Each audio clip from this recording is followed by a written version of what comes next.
Bonjour, je vais parler des 3 premiers épisodes de la série Supergirl.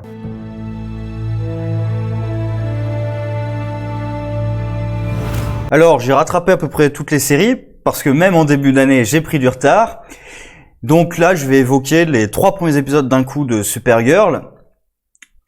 Mon avis global sur le tout, c'est que ça n'a pas commencé sur les chapeaux de roue, on peut dire ça comme ça. Il y a pas mal de choses qui m'irritent. Et les histoires, je trouve, sont un petit peu expédiées quand même, surtout sur John Jones. Donc, je vais entrer un petit peu plus dans le détail. Mais pour l'instant, voilà, c'est pas génial. J'espérais peut-être avoir un peu plus de Crisis, comme dans Arrow et Flash. Parce que Supergirl est quand même au courant que le Monitor existe. Elle a entendu parler quand même de la fin du monde. Donc ça devrait peut-être quand même lui poser des questions. Et aussi, voir Leviathan. Alors, je pense que peut-être Leviathan se cache avec peut-être Andrea et le journaliste là, dont on sait pas exactement quel est son truc. Je pense que c'est lié à l'organisation. Même avec Lina, on entend un petit peu parler par Yves. Donc peut-être qu'elle est là en souterrain et que ça va se développer au fur et à mesure, mais pour l'instant c'est pas là. Sinon, la partie qui vraiment m'a irrité, en fait, c'est toutes leurs histoires de couple à dormir debout. C'est pénible. Vraiment, c'est pénible à regarder pour moi. En général, j'arrive un petit peu à faire abstraction de tout ça dans les séries de la CW, mais là, ça m'a gonflé. Les personnages qui, par exemple, Nia et Brainiac. Personnages qui refusent de se parler. Et Brainiac, le problème, parce qu'à la fin, ils arrivent au truc de Brainiac refuse de changer et tout, c'est ma personnalité, tu peux pas me changer, il faut m'accepter comme ça ou pas. Le problème, c'est que Brainiac, c'est pas une question de personnalité. Brainiac est juste con. Il est juste con. Parce que même si il l'étouffe de cadeaux, tu réfléchis 3 secondes. Tu lui envoies pas 5 ou 6 boîtes de pizza avec 50 trucs de sushi. Je veux dire, il est censé être intelligent. Il sait qu'un être humain, il peut pas manger tout ça. Donc ça n'a pas de sens, ce qu'il fait. Bon, il y avait aussi l'histoire de couple avec Alex, mais ça, c'était surtout dans l'épisode 2, avec son truc de « Ah, mais je suis pas au courant de quoi elle est allergique. Ah, mais ça remet en question toute notre relation. » Sérieusement ? Et même, sérieusement, t'es pas au courant de ses allergies? Vous vivez ensemble. Donc vous êtes allé au restaurant sans doute. Et elle a dû déjà demander un jour dans un restaurant s'il y avait pas tel ou tel produit, vu qu'elle est allergique. Enfin, il y a un truc, ça me paraît un peu absurde que ça arrive jamais dans la conversation. C'est important de savoir quand même, si t'as des problèmes médicaux, c'est important de le savoir. Pour ne serait-ce qu'appeler les urgences au cas où il y a un problème.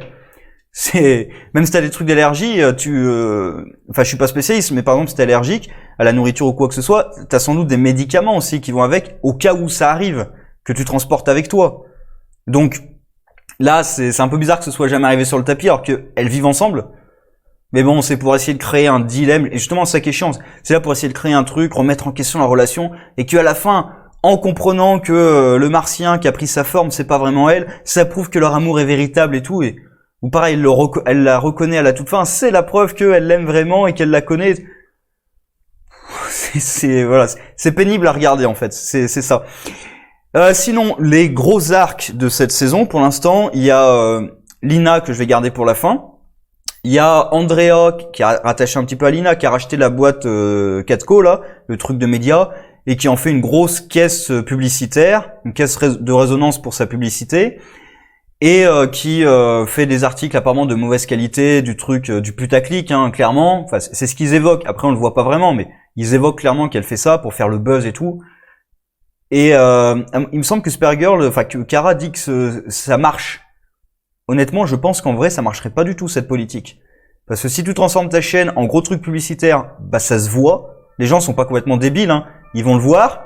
Et tout ce qui est site à buzz et putaclic. Alors oui, ça fait du rendement de clics parce que bah il y en a qui sont attirés par ça, mais ça détruit complètement ton image et ça casse ton entreprise. Hein. Enfin, il me semble, si vraiment c'est affilié et que les gens comprennent que ton truc de journal là c'est la même chose, oui, ça a des chances quand même de se casser la gueule. Et surtout quand tu t'aliènes toute la rédaction, quand tu prends un journal et que tu t'aliènes toute la rédaction, c'est pas très bon en fait hein, au niveau business. Donc Andrea, elle sait pas forcément très bien gérer une boîte. Hein. Et le dernier arc, qui là je trouve un peu expédié, c'est l'arc John Jones avec Maléfac. Alors c'est pas fini, mais ce que je trouve en fait expédié, c'est dans le 3e épisode, quand on apprend toute la backstory. Ils ont écrasé ça en quelques minutes à peine, Et je trouve ça vraiment dommage parce que pour le coup, il y a du matériau, il y a de la matière. C'est pas Maléfaque, c'est pas juste le grand méchant, quoi que ce soit. Il est né apparemment avec une maladie martienne, qui lui donnait notamment les pouvoirs de contrôler les autres. Bon, déjà, quand son père l'appelait Maléfaque, alors je veux bien que ce soit des martiens, mais il a cherché quand même un petit peu.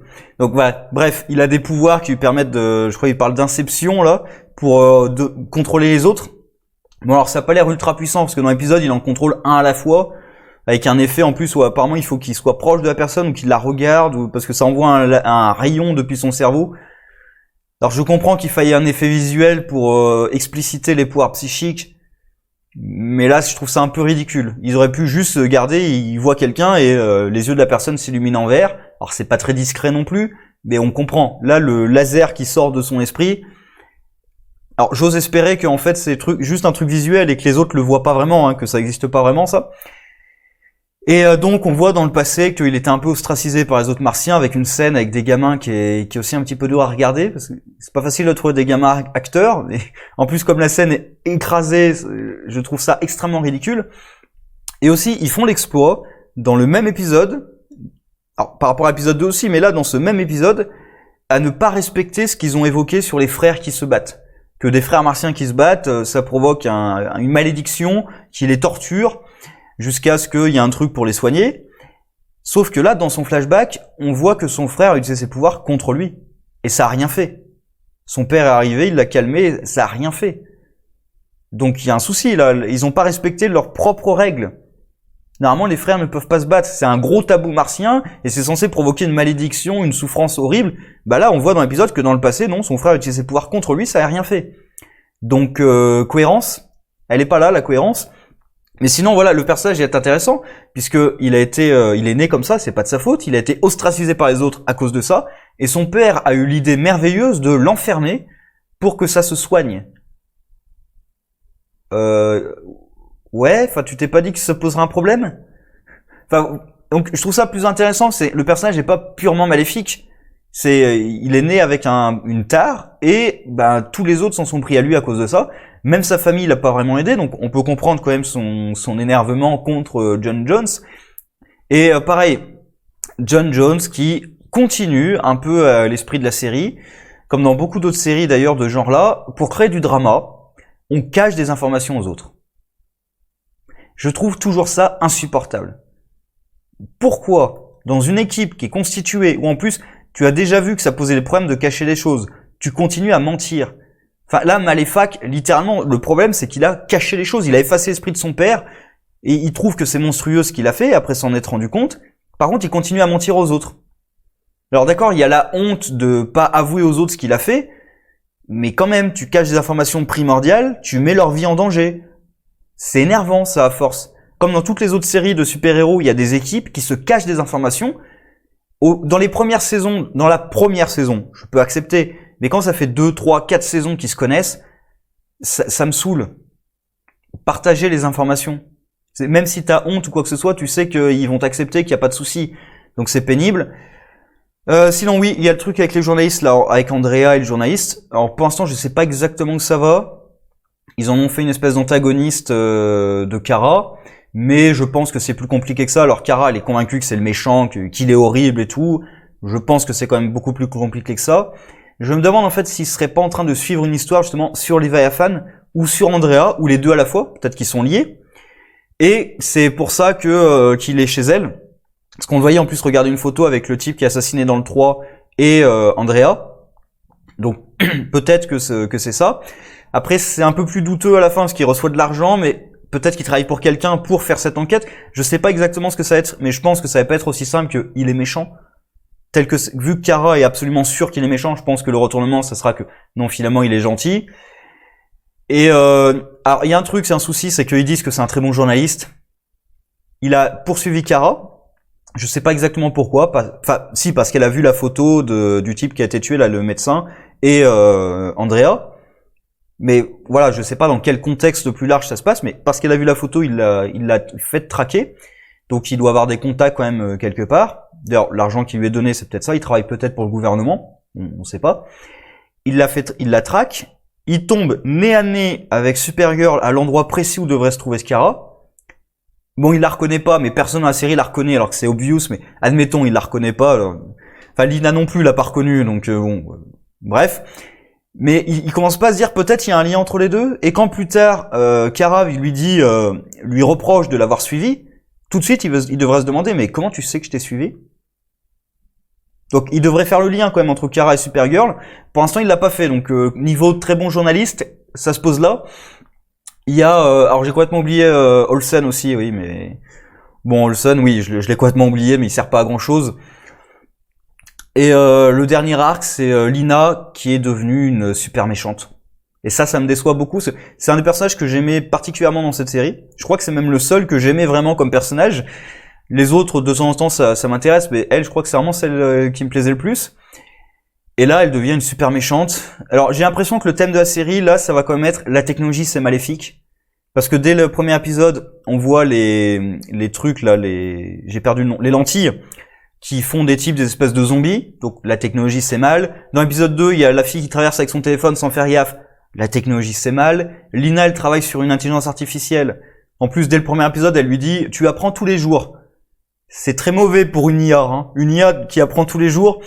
Ouais, bientôt, elle va dominer le monde, hein. Elle va essayer de conquérir les humains. En plus, elle travaille sur un truc pour contrôler l'esprit des gens. Enfin, quand littéralement, tu vois un papier de Lex Luthor qui est le contrôle mental à partir des Q-Waves. Quand tu te dis pas, c'est peut-être une mauvaise idée finalement ce que je suis en train de faire, parce que Lina, elle arrête pas de parler du fait qu'elle veut rendre les gens honnêtes, qu'ils arrêtent de mentir, de se faire du mal et tout. Par contre, ça la dérange pas une seule seconde d'utiliser Kara et de lui mentir, de la manipuler. Et Kara aussi, hein, ça la dérange pas trop d'aller voler des trucs. Alors, si quand même, ça lui pose un dilemme intérieur, on le voit, mais finalement, elle le fait quand même. Bon, donc voilà, Lina est assez hypocrite quand même dans sa démarche, mais c'est normal, c'est devenu une super vilaine. Donc forcément, quand t'es un méchant, t'es extrêmement hypocrite. Quand t'es un gentil aussi, tu peux l'être, hein, soit dit en passant. Alors sinon, il y a plein d'autres problèmes, hein, mais comme d'habitude, par exemple, les effets spéciaux qui sont dégueulasses dans des combats avec des martiens, les martiens qui ont mal avec des coups de pistolet. Des martiens. Enfin, ils sont quand même assez puissants, les martiens. Peut-être pas au niveau des kryptoniens, mais quand même, ils résistent bien. Par contre, au niveau des martiens, je crois que c'est la première fois que je vois un martien qui se transforme en animal. Et ça, ça j'aime bien, parce que, bah oui, c'est des métamorphes. Ils peuvent se changer en tout, pas juste en humanoïde. Alors peut-être que j'ai raté des trucs, mais il me semble que c'est la première fois que je vois un martien dans cette série se transformer en autre chose qu'un humanoïde. Donc là, ça fait plaisir, il se transforme en mouche. En plus, c'est intelligent, hein, pour essayer d'espionner et tout. Bon, la mouche qui a encore les yeux verts, mais voilà, comme avec les rayons qui sortent du cerveau, c'est un truc visuel pour nous dire à nous que c'est bien le martien, parce que sinon on est trop con pour comprendre. Je trouve ça un peu dommage. Parce que justement, on pourrait juste voir la mouche partir et se transformer. Alors là, ils font la transformation hors champ, bon, d'accord, avec un effet lumineux pour qu'on comprenne que c'est lui. Il n'y a pas besoin en plus de rajouter un truc vert sur la mouche, hein, pour qu'on comprenne que oui, c'est bien lui. Avec une scène aussi qui est dégueulasse, enfin il n'y en a pas qu'une, mais je pense à celle-ci, comme je parle des martiens, quand il va se faire soigner par la sœur de Olsen, et on lui dit que son esprit va apparaître sur l'écran, et la scène après, franchement, je trouve que tel que c'est fait, enfin il y a un truc bizarre dans cette scène où elle le reconnaît, puis il se retransforme, enfin il y a un truc très bizarre dans cette scène, je trouve la façon dont c'est fait, c'est ultra rapide, et d'un coup il est soigné, on comprend pas vraiment, enfin voilà, c'est pas terrible. Supergirl aussi là qui est collée contre un mur par une toile d'araignée et qui arrive pas à se libérer, juste pour permettre à l'assassin de s'enfuir. Supergirl est collée à un mur, c'est une kryptonienne. Même si la toile d'araignée est ultra résistante, admettons, hein, c'est un alien, admettons, elle peut arracher le mur à main nue. Hein. Il y a aucune raison de rester collée au mur. Elle arrache le mur à main nue, elle réunit ses mains, elle fout un coup de laser, elle est libre. C'est quoi le problème? À part pour permettre évidemment aux méchants de s'enfuir, mais même là, je reviens avant qu'elle entre dans l'appart, elle entre dans l'appart et ensuite elle utilise ses rayons X. Moi, je proposerais l'inverse. Elle survole l'appart, elle utilise ses rayons X, elle voit qu'il y a quelqu'un, et du coup, elle l'arrête. Et ça aurait marché. Donc, enfin, voilà, quand même, on est à 5 saisons, elle sait toujours pas utiliser ses pouvoirs correctement. C'est pénible. C'est vraiment très pénible. Et dernier point, parce que ça fait un petit moment que je parle là quand même, dernier point, son nouveau costume. Alors il n'y a pas grand chose à en dire, hein, ils ont trouvé une justification un peu moisie sur la cape qui est déchiquetée, en disant qu'en plus c'est grâce à la cape qu'elle peut voler droit, et que si la cape a un problème, elle peut pas voler droit. Voilà, je trouve ça un peu humiliant en fait pour le personnage de se dire sans sa cape, elle peut pas voler correctement. Ça me dérange un petit peu quand même, mais c'est une justification pour introduire un nouveau costume. Et moi j'ai toujours le même truc qui me dérange dans son costume, c'est le symbole. Pourquoi il n'y a pas du jaune en fond? Je le dis pas parce qu'à chaque fois maintenant je m'y suis fait, mais le symbole, pourquoi ils mettent pas du jaune en fond? Quel est le problème? Parce que moi je trouve toujours ça dégueulasse en fait, ce truc collé, alors que c'est censé être l'emblème de sa famille, de la maison L. C'est pas la bonne en fait, il manque le fond. Et je sais pas, ça me pose toujours un problème, à chaque fois il manque quelque chose en fait sur sa poitrine, là il faut du jaune. Alors c'est un détail, hein, mais c'est vrai qu'à chaque fois je vois juste un truc posé sur un truc tout bleu. Ça me dérange un petit peu quand même. Mais bref, voilà. Donc globalement, j'ai quand même pas mal critiqué, mais en même temps, les histoires de couple, ça m'a vraiment irrité. C'était pénible à voir pour moi. Il y en a peut-être qui adorent, hein, mais moi je supporte pas ces histoires de couple débiles où en plus c'est juste les personnages qui refusent de se parler et tout. Enfin comme avec l'équipe, hein, ils se cachent encore des informations, ça c'est énervant. Et ensuite, l'arc de John Jones, c'est peut-être celui qui m'intéresse le plus, parce que Lina, ça devrait m'intéresser le plus, puisque c'est un des personnages que j'aimais le plus, sauf que là, ce qu'ils en font, ça me plaît pas énormément. Ils en font une espèce de super vilaine, hypocrite et tout, qui veut... alors elle veut pas dominer le monde, mais elle veut contrôler les esprits de tous les êtres humains, donc... voilà, quoi, c'est vraiment un super méchant des années 60, quoi. Et John Jones, le problème, c'est que j'ai trouvé ça un peu rapide. Toute la backstory en fait écrasée en 2-3 minutes. J'ai trouvé ça un peu rapide, un peu trop succinct, mais le personnage de Maléfaque peut être intéressant, la rivalité entre les deux frères peut être intéressante, et quand même Maléfaque est lié au Monitor. Donc il y a peut-être un truc avec la Crazy à voir là-dedans. Bon, on verra quand même. Le journaliste aussi, ça m'intrigue un petit peu. Alors, son antagonisme avec Kara, ça m'intéresse pas, mais ce que lui fait précisément, ça m'intrigue un petit peu. Est-ce que c'est lié à l'organisation Leviathan? J'aimerais beaucoup, et que Andrea aussi soit lié, que tout ça soit lié avec Lina, par exemple. J'aimerais beaucoup. En plus, elle a recapturé Yves, donc peut-être qu'il y aura ça à un moment ou à un autre. Bref, sur ce, au revoir.